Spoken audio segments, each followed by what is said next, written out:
Assalamualaikum warahmatullahi wabarakatuh. Perkenalkan, nama saya Cantikan Cahyani. Saya dari tingkat 2B Program Studi D3 Keperawatan Fakultas Ilmu Kesehatan Universitas Muhammadiyah Tasikmalaya. Di sini saya akan melakukan promosi kesehatan tentang kehilangan dan berduka.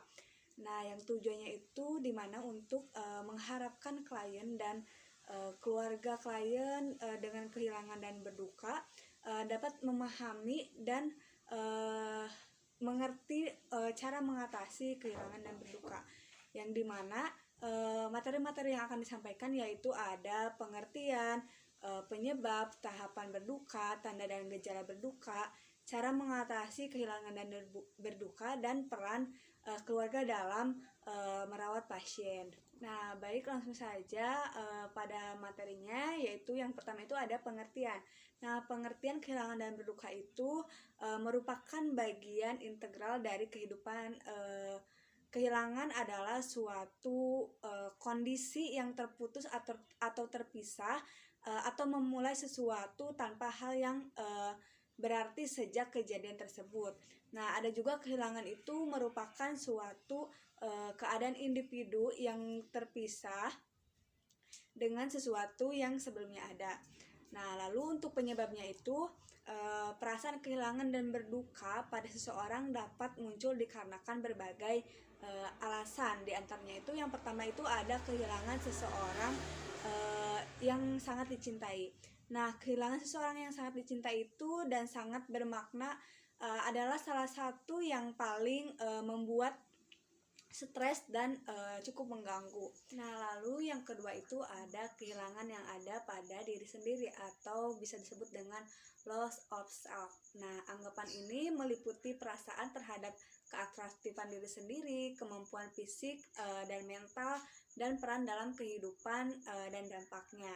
Nah, beberapa aspek lain yang dapat hilang dari seseorang, misalnya kehilangan pendengaran, kehilangan ingatan, kehilangan usia muda, dan fungsi tubuh. Lalu yang ketiga itu ada kehilangan objek eksternal. Nah, kehilangan objek eksternal ini misalnya kehilangan milik sendiri atau bersama seperti perhiasan, uang, atau pekerjaan. Lalu yang terakhir itu ada kehilangan lingkungan yang sangat dikenal. Nah, misalnya itu pindah ke satu kota yang lain. Nah, maka akan memiliki tetangga yang baru dan proses penyesuaian yang baru. Lalu yang ketiga itu selanjutnya itu ada tahapan berduka. Nah, tahapan berduka itu ada beberapa fase. Nah, yang pertama itu ada fase denial. Nah, biasanya reaksi pertamanya itu adalah shock, dan verbalisasinya itu pasien akan mengatakan itu tidak mungkin dan itu tidak mungkin terjadi sama saya. Nah, pasien akan mengatakan seperti itu. Terus untuk perubahan fisiknya itu klien akan merasa letih, lemah, pucat, gangguan pernapasan, dan lain sebagainya. Nah, lalu yang selanjutnya itu ada fase anger atau marah. Nah, pada fase ini klien mulai sadar akan kenyataan, marahnya diproyeksi pada orang lain.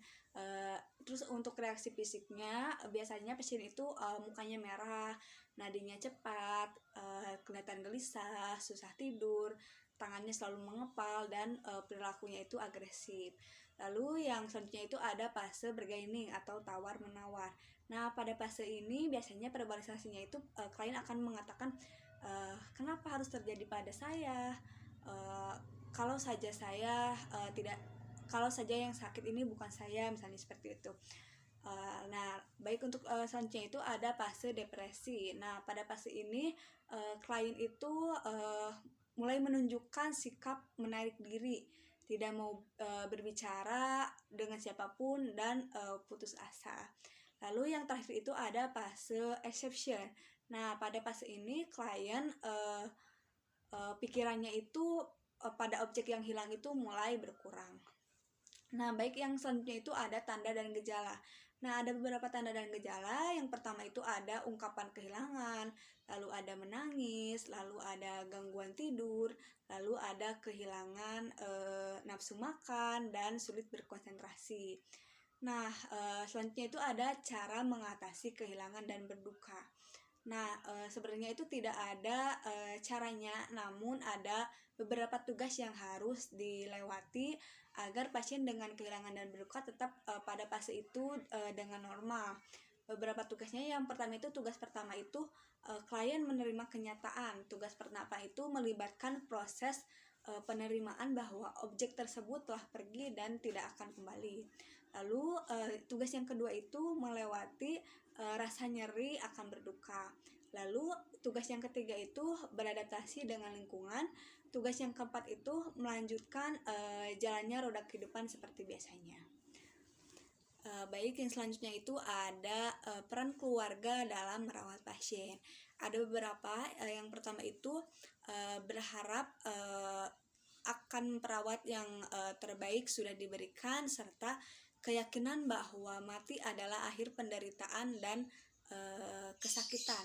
Lalu yang kedua itu beradaptasi dalam memberi perawatan dan sharing dengan perawat yang memberikan pelayanan. Lalu yang ketiga itu memberi support kepada klien, dan yang terakhir itu berdoa. Baik, promosi kesehatan tentang kehilangan dan berduka telah selesai. Selanjutnya, apabila ada pertanyaan dari klien, sebaiknya kita menjawab. Tetapi kalau tidak pertanyaan, kita sebagai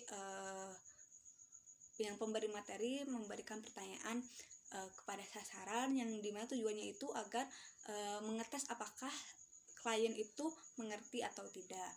Nah, setelah kita memberikan pertanyaan, baik, promosi kesehatan telah selesai.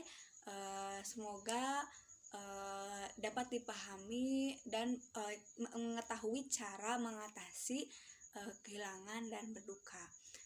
Assalamualaikum warahmatullahi wabarakatuh.